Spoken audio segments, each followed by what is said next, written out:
As we come to the end of this Dáil term and this Dáil year, I have to say I'm really pleased that no matter how late it is in the evening, that we are once again, as a chamber, discussing the plight, the difficulties, the challenges, the possibilities and potential of children and adults who have special needs. And children and adults, particularly young adults, affected by autism and on perhaps the ASD spectrum. I would say one political thing about the economics of this, Minister, and I also want to thank you for your very kind references to myself and to Deputy Funchion, because we have been raising this consistently over the last period of time. But let me just say one word about the budget. At the end of the day, your capacity as a responsible Minister for Education to do the many things that the different members of this House are urging you to do depends on having a sufficiency of budget to be able to carry it out. Now, your colleague, the Taoiseach, your party leader, has consistently said on a number of occasions that he wants to see in this budget that's coming up in October, he would like to see tax cuts. Can I just say, and not just really in a party political way, but I actually think tax cuts make absolutely no sense at this point in time. The amount that's available for them is so small, you wouldn't even see the jam or the butter being spread on the bread. It would be so thin. I really think we would all support, or a lot of us here would support you, Minister, to say that perhaps in terms of making great leaps forward, in terms of addressing the issues for children and family affected by special needs, affected by autism, we should actually just perhaps collectively agree that the money thus saved on tax cuts, which could be about £500 million, might go to actually funding services for the children that would allow us as a society to make the great leap forward that I actually think we fundamentally all agree on. I mean, I've been struck this year in particular, but really over the last number of years, particularly in Dublin West, where there's a massive increase in the population of children, which is a wonderful thing for any country to have. We are the envy of Europe because of it. But we also have a situation where we have, partly because of the population increase, we have, of course, an increasing number of children with special needs and an increasing number of children affected by autism. And I think there is nothing as heartbreaking than to sit, as I have sat at times, with parents of 6, 7, 8 and 9-year-olds who've been excluded from school, or parents of a 6-year-old who contacted me last week. Their child, their precious daughter, is basically on a 2-hour regime in the school, which is one of the best schools in Dublin 15, because the additional facilities, whether that's an individual SNA for the child or whether it's some other special facilities, are simply not available to that school. And I really would like to pay a tribute to our teachers, our patrons, our boards of management, because genuinely I think people involved in the governance and running of schools have actually been genuinely very open. I'll be honest and say, no more than everybody else, I'm learning more and more about, for example, people affected by autism. I'm learning more and more about children with special needs. As a society, we moved from a model 30 years ago where we had big institutions and children were often ended up in institutions as children, but also then were institutionalised effectively for their adulthood as well. We broke, and I think rightly, with that particular model, and we were breaking with it for a very, very long time. And I think that's been the right thing to do.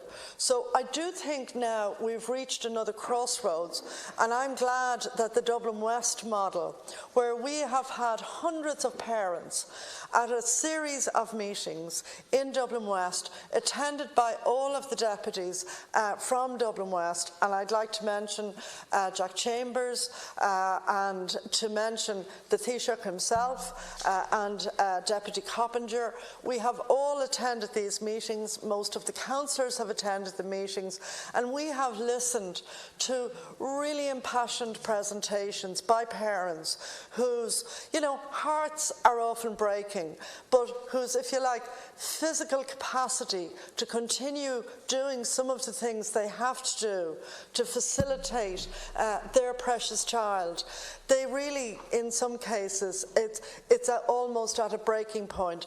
And I can think of few things as heartbreaking as the parents who told me that their 6, 7 and 8-year-old was being either excluded from school, effectively expelled, or whose hours were being cut down to just a couple of hours a day.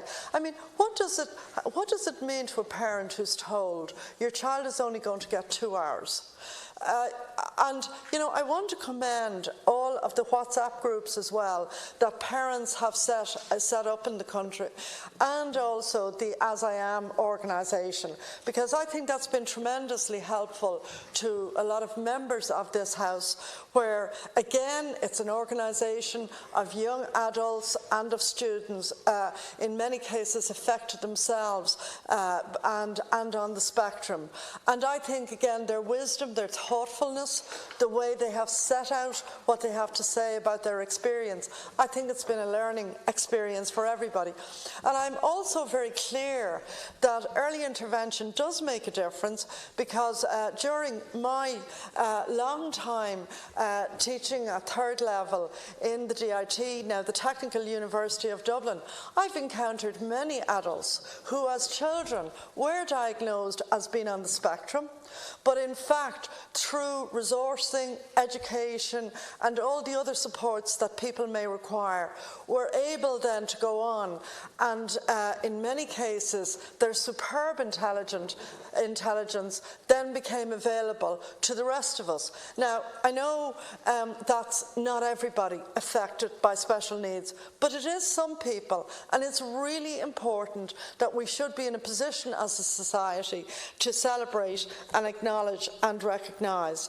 I'm really pleased, Minister, that the special school in Dublin 15 is going to go ahead. There's been tremendous cooperation, as you know, from the school which will host, which is likely to host the special facility for a period of time. And I would also say as well, I think we need, including myself, to look at our language again, and we had this discussion before. The special classes, I think it's the right way to describe where a child may be using that for a period, but that is alongside an inclusive model where the child is a full participating member of the school society, of the broader school that they're attending for education purposes. I think in terms of the parents listening to the trek that they have to make, sometimes to as many as 14 schools, being given a list, I am so glad that we may be putting that behind us. Because what do you say to any parent who has to go to 14 different schools and find very often that the answer in all of them is no? It's very difficult, particularly if it's their first child, because for a lot of younger parents, the last time they may have been in a primary school, if it's their first child attending school, may have been when they went to school themselves. So, Minister, I welcome the positives, and I want to thank Fianna Fáil for raising this, and the Labour Party will fully support the motion. And Chuck McBarry. Gormaigad las Comcorlia agus while I'm away as a goal chag na teachtaí Fianna Fáil for Honya Seans Lorch an Gisbrook Shaw aniu agus Goharia chag an teachta Thomas Burton for Honya an ober at Shishin Egianu some the ruddy special to Foster agus an Cahir and Cushta Ejihas Fiona Lachlan for Honya na ruddy Comshiha at Janta Fridge and Cushta Foster agus bhile mahantas a ggóil chuig an teachta Kathleen Funchion agus an teachta Joan Burton Fáhanne an obair atá siad san ag dhéanamh ar son an díosparach fásta mar thosaí an díosparach fríd na rudí speisialta ar dearú an bliain siú thart agus ar dús an bliain se thugann nuair tháinig me sé deas a fásta agus tá sé inta tábhachta an cóphartaíocht agus an cóabrú tá le eiceil sa teas seo tá sé inta tábhacht ar son an ábhar seo. I'd like to thank Fianna Fáil for bringing this motion to the House. I think it's on back of a lot of good work that's happened in this House over the last 7 to 8 months since I've come into this position. I would like to thank the other deputies, in particular the spokespersons, Kathleen Funchion and Joan Burton, for their continued vigilance in relation to this issue.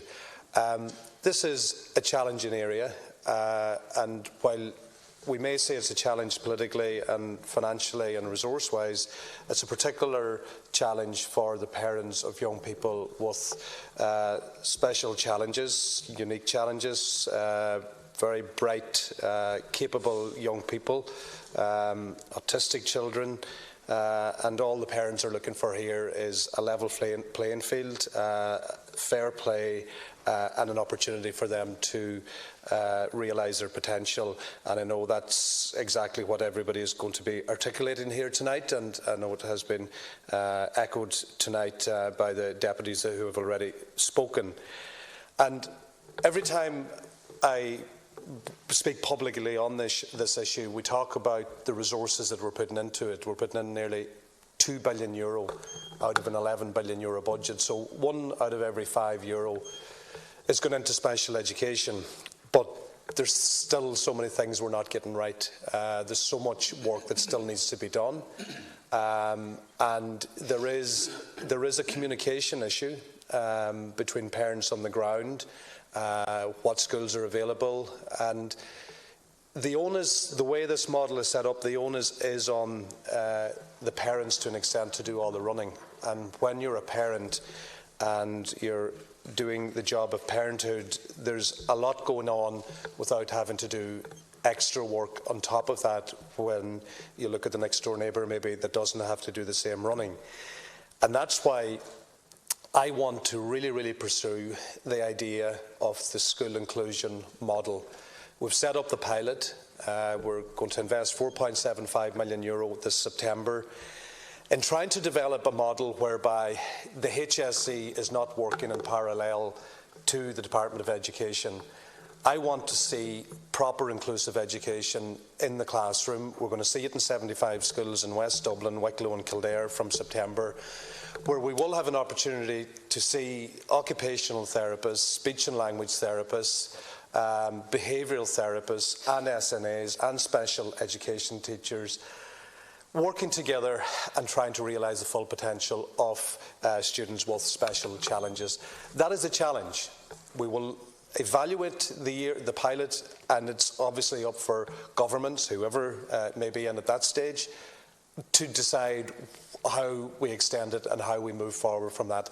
But I do believe, having witnessed this in practice and to see the OTs working together with a classroom teacher, it is the way forward. And we're not going to get it right on the first attempt either, because I was in a school in Robertson Primary School in Stranorla recently, and I met a mother who has a son in a wheelchair in that school, and a great model, great inclusive model. But when I was starting to explain how the pilot would work, she said, well, what about the idea of having a physio as well? So we really have to look at the entire cohort, and that will include potential clinical nurses as well for complex medical challenges as well. So that's where we're looking to go, but we're not there yet.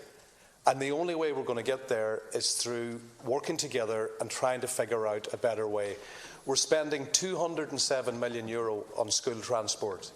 Out of that €207 million, 50%, over €100 million, is going on transport for special education. And as one of the deputies raised here tonight, are we getting that right? Are there students travelling, 1.5 hours to a school, a 3-hour round trip a day? That is happening, and we have to look at how we can better improve this system. Yes, there is legislative powers that have been set up, and we have an act, and in Dublin 15 it has been invoked. But I do believe, through working with the schools in that area, that we will make progress. For example, last April there were 88 students, 88 children that weren't getting places. Since then, we've worked closely with stakeholders, with parents, with ETB in that area, and we have managed to follow through and ensure now that we have a school, a special school, and the principal has been appointed, and that's going to be set up in September. And at least that will be a start to identify it. There's 40 other students on the waiting list. One school has agreed. We've written to 18 schools. One school has agreed to provide a classroom. We're engaging with 2 others. Another school has written to us formally today.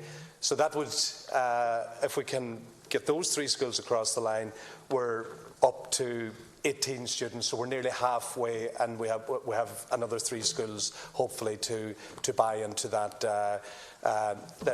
opportunity, because it is an opportunity. And the schools that I go into, whether it was Glanley and Tralee recently, the schools are, and the deputies in this house will be in and out of schools all the time, the schools that have special education at the heart of their learning and teaching, they are the schools that are richer for it. And that message has to get out there. I'm not a believer in the big stick approach to politics, where we go in and we compel schools to build the classroom, and we'll give them a date and a time frame. They have to do it by such and such a date. I don't believe that is the way to go, because the schools will have reasons as to why they're not buying into this model. It could be in terms of continued professional development of their teachers. It could be with regard to ensuring that their teachers have the proper training and support to carry out the job effectively. So we're trying to meet those schools, and we're trying to figure out what is the best way to ensure that they get the proper supports, so that engagement is ongoing. But as far as Dublin 15 is concerned, the legislation has been invoked. But there is a process. There's a fairly detailed process, but the first part of the process is for the National Council for Special Education to write formally to me. And in Dublin 15, that is the only place that I have got a formal letter from the NCSE. I know there's challenges in Cork, Deputy, there's challenges in Kilkenny, there's all these challenges in different areas, but we're working on the basis that by September we will have provided adequate space for the children that are demanding the places. In regard